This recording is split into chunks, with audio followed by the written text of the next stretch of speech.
I don't know why nobody could answer this question for you, everybody knows this.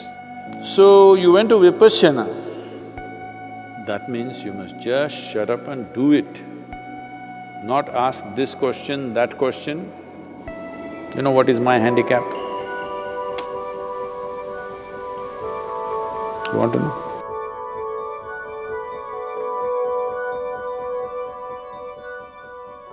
This question is from Decent Divan. Whoa. Respected Guruji, I am a Buddhist and a Vipassana practitioner. I have a question which I have asked many Vipassana teachers and other gurus, but everybody said that no one can answer this.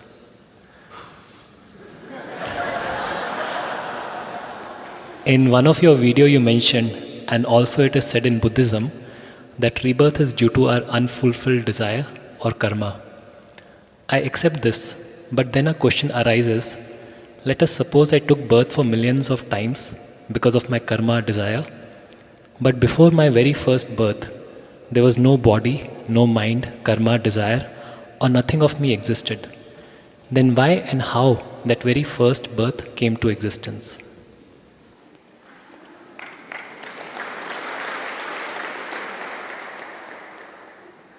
Now, even I'm wondering about that about you.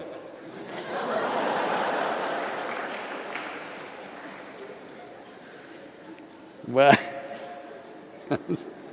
now you are a decent guy, I'm like this, what should I…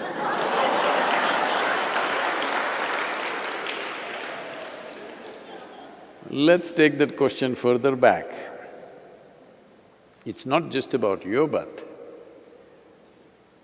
Well, in the yogic culture, there are theories which are explained in the form of dialectical stories, how Shiva was like Shava. Shava means a corpse. He was inert, phenomenal energy but inert. Then energy or Shakti came and danced around him, upon him, then he got… kind of woke up. Well, we are, picturizing it as a man and a woman, but that's not what we're talking about. Inert means nothing happening, no reverberation. No reverberation means no creation.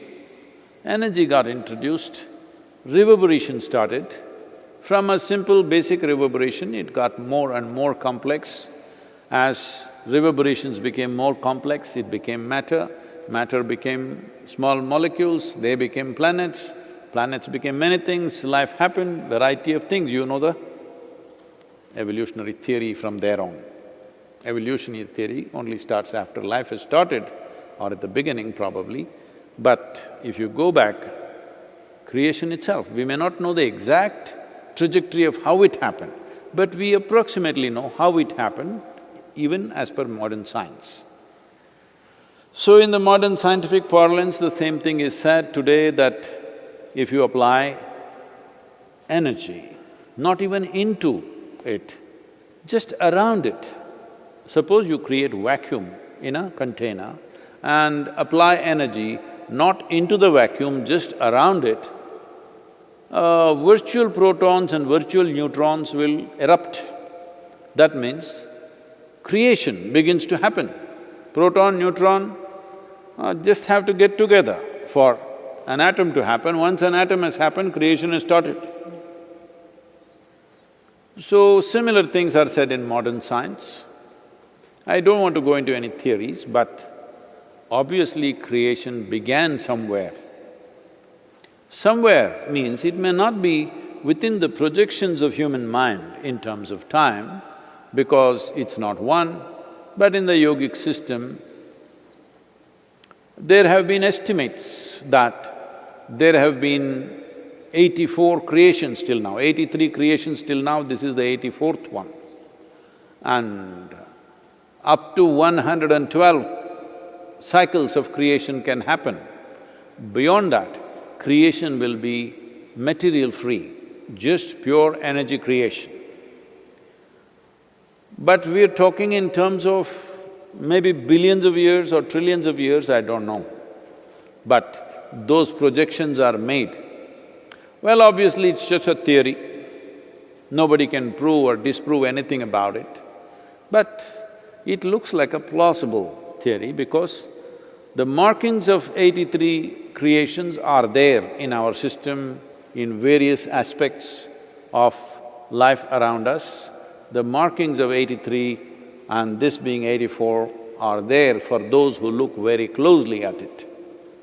So how did you, such a decent guy, happen? Well,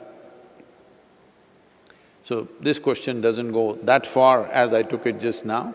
It's talking about if I did not have karmic substance, how did I happen? That's a question.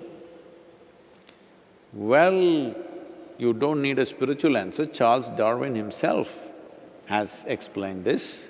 You were a single-celled creature, and then you became two-cell, then you became three-cell, then you became multi-cell. Now you become little more only.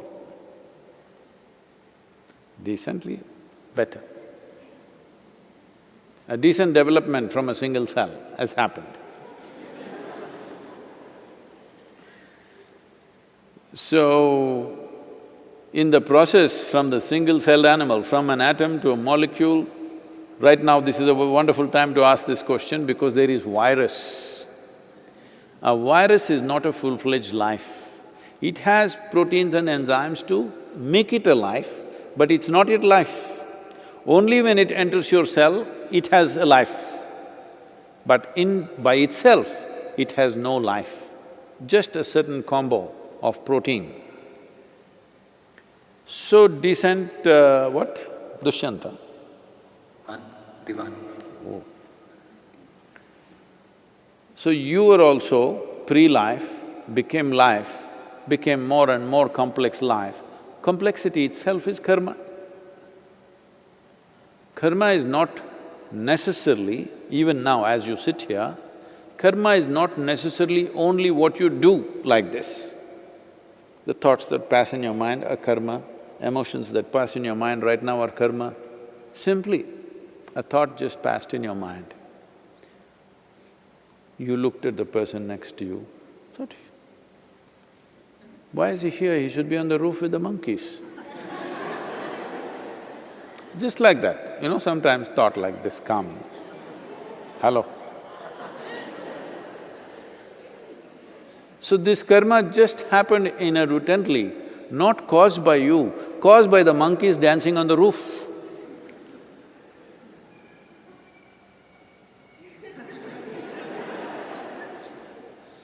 So because monkeys came there, you looked at this guy. At a certain angle, he looked a certain way to you. Maybe it's the lighting, maybe it's the way he sat, maybe something, and a thought came and went. Now you performed a karma.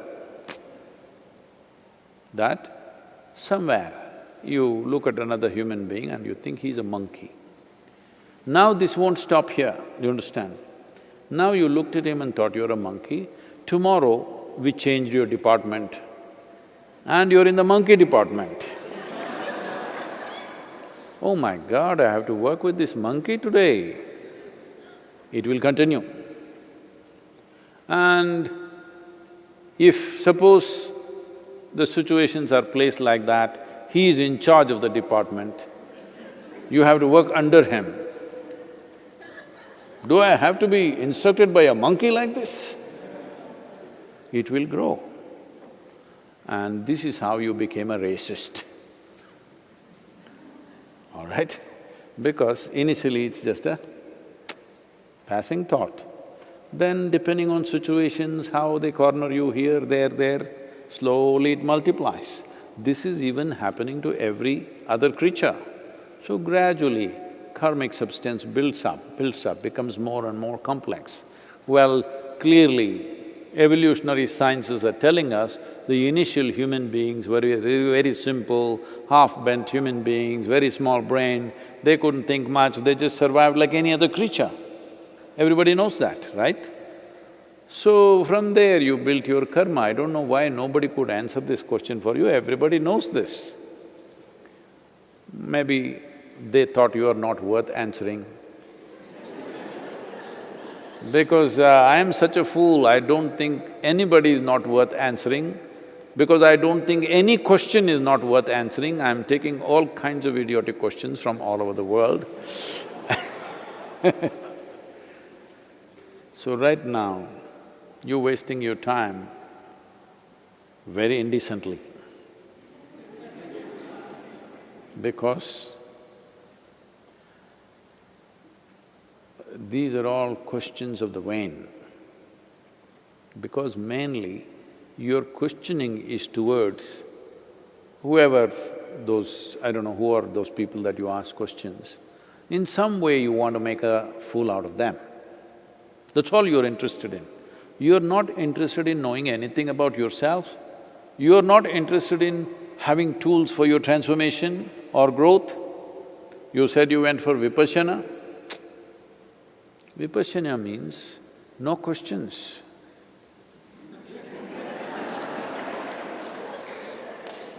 Simple instruction, just do it, do it, do it and do it. Because that is a process which demands perseverance as the greatest quality.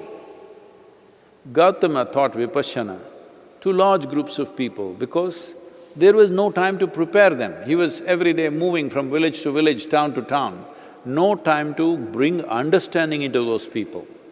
So no teaching, no question, just simple instruction. Get the instruction right, just do it, do it, do it. Slowly it will transform you.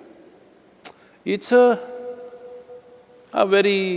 bit laborious process, but a fantastic process that even if you have no clue what you're doing, if you just do it, slowly it will transform who you are.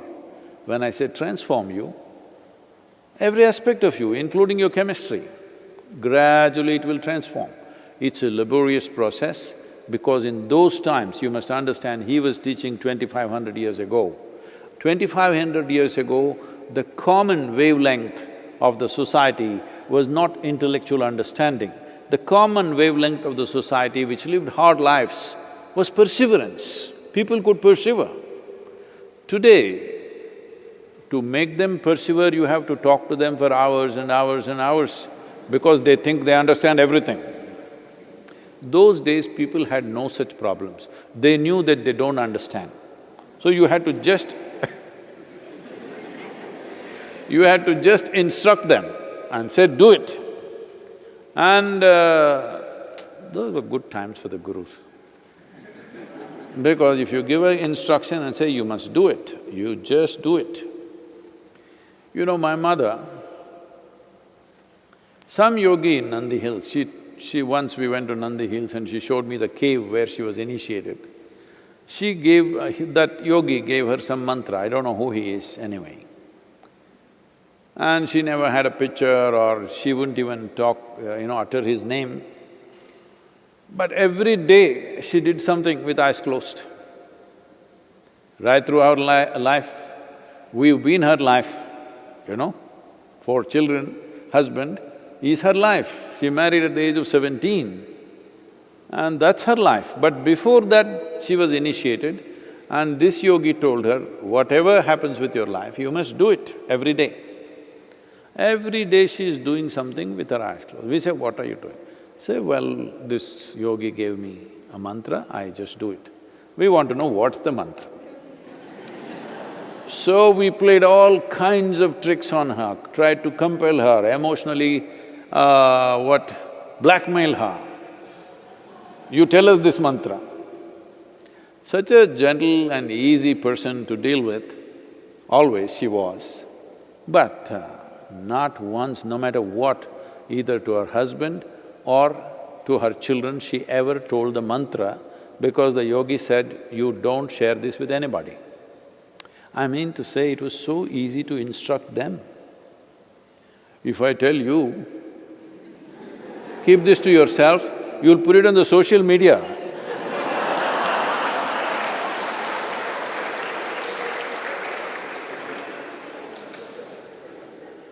So, because giving instruction was very effective and simple, In the previous generations, especially 2500 years ago, Gautama chose this path.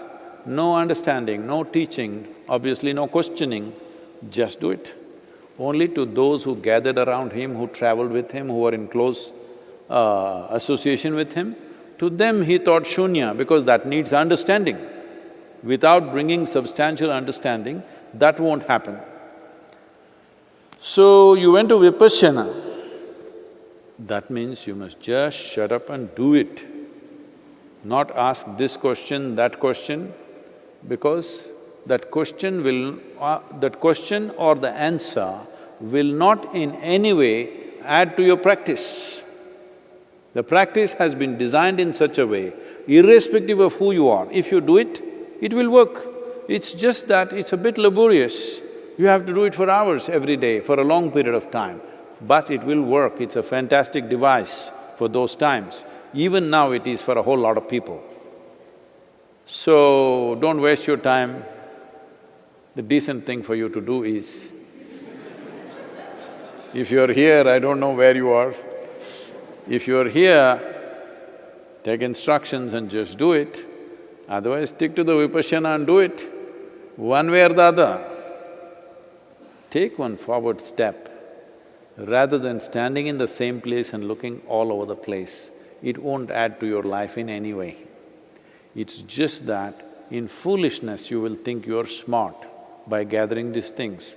Maybe now I have said what I have said, you will go and tell somebody else, you know what Sadhguru said, this is what it is, even he doesn't know.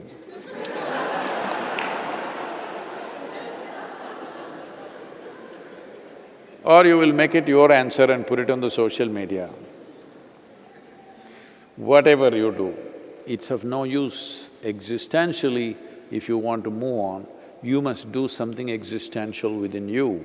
You do psychological things and you think you will move on, you will not. You know what is my handicap?